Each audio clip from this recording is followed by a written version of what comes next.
feels great. Especially when, depending on how the defense is guarding you, there's some tough looks, but for the most part, I was able to see where the help was coming from and where the screens are coming from, and get to my spot. So, that always is a good feeling when you feel like you're in rhythm. You just need a clean look and things are going to fall. Um, but you're also able to just stay aggressive and not get taken out of that rhythm. So it was that type of night, and obviously want to get the win. It's kind of mixed feelings right now. Steph, was getting physically stronger for you a priority after last year's broken hand and all of that? I've always been a late bloomer, so it's always been a goal every summer since I got into the league. So you have to be able to match the physicality that's thrown at you. It helps to avoid injuries in certain situations, but with how I'm guarded, most nights, and when they put bigger defenders on me, being able to take those bumps and hits and still stay, on my lines when I'm driving, be able to, take that physical, defense off the ball as well and still get to space and be able to shoot. And obviously defensively it helps as well. So it's always been a part of when I'm feeling in, those gains over the summer for sure. Steph, you actually broke a record tonight in the AAC with your point scoring tonight. The last person to do it was Dirk. His was 53. Obviously, yours was 57. I just want to get your opinion on that. Did they win that game? I'm not 100% sure. Yes, but like I said, mixed feelings. Thank you. Do you remember the last time you scored 45 or more and lost in the regular season?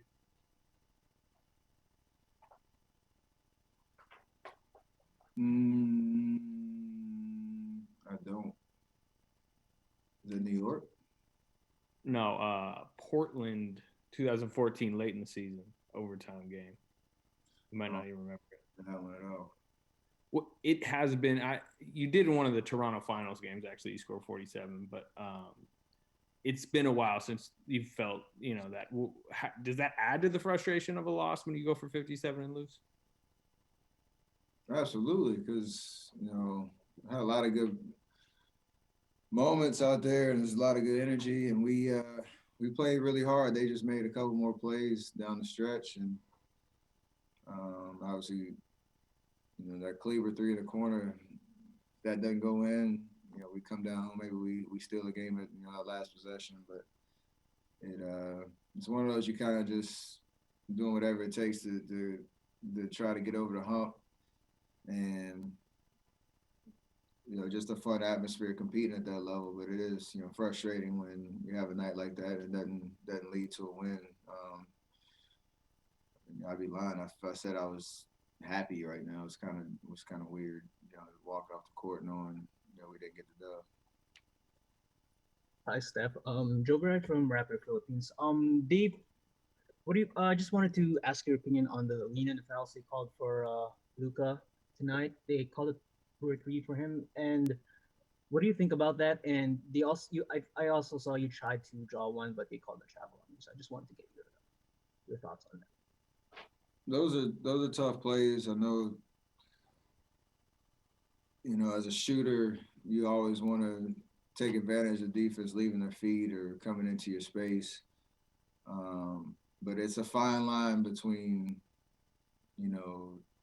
going out of your way to look for that contact when you have an open shot and the defender's not really moving towards you or,